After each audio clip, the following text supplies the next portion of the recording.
3, 2, 1.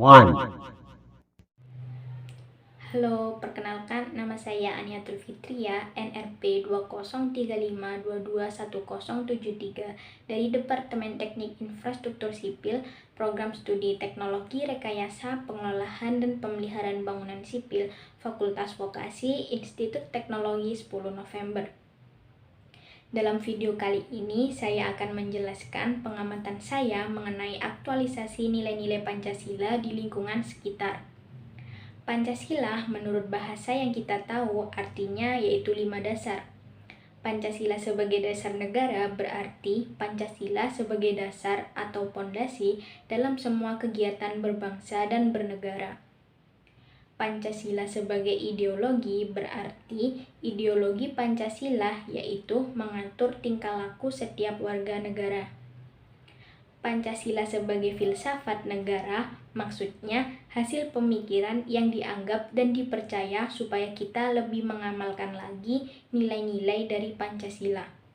Pancasila sebagai etika negara, maksudnya Pancasila mengatur kita dalam bertingkah laku. Selain itu juga mengatur hukum sebagai pembenar bahwa apabila kita melanggar, disitulah nilai etika negara diperlukan.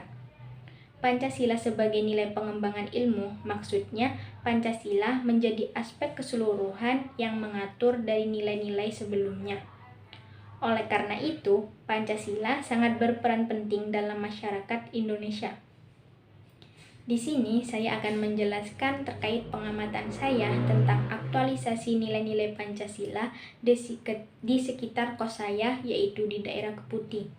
Saya melakukan pengamatan ini pada hari Jumat dan hari Sabtu.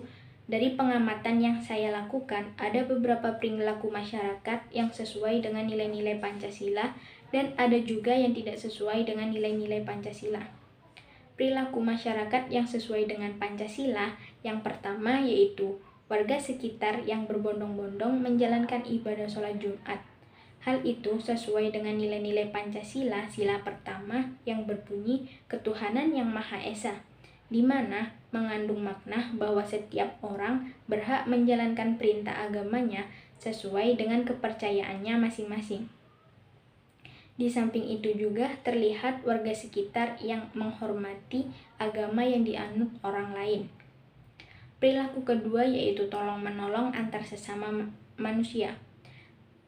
Tolong menolong antar sesama anak kos yaitu terjadi di kos saya, yaitu di kos Muslimah 104, di mana teman kos saya yang meminta tolong untuk membukakan pintu gerbang karena kunci miliknya dibawa oleh temannya, dan salah satu dari anak kos yang ada di dalam juga tidak keberatan untuk menolongnya.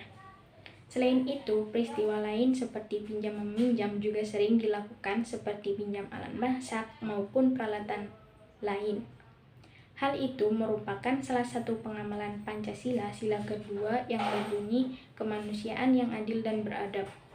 Perilaku tersebut merupakan aktualisasi nilai-nilai Pancasila, yaitu saling tolong-menolong antar sesama manusia.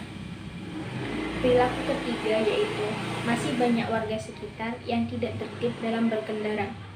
Terlihat dari beberapa warga yang menggunakan jalan dengan arah yang berlawanan agar cepat sampai tujuan, sehingga menyebabkan kemacetan karena pengguna jalan yang tidak tertib, sehingga mengganggu hak warga negara untuk menggunakan jalan dari arah berlawanan. Selain itu, perilaku tersebut juga dapat membahayakan pengendara lain. Hal itu merupakan penyimpangan nilai-nilai Pancasila, sila kelima yang berbunyi keadilan sosial bagi seluruh rakyat Indonesia. Dari pengamatan yang telah saya lakukan di atas, dapat ditarik kesimpulan bahwa aktualisasi nilai-nilai Pancasila masih tetap membumi meskipun masih ada juga penyimpangan dari nilai-nilai Pancasila. Sekian, terima kasih. Wassalamualaikum warahmatullahi wabarakatuh.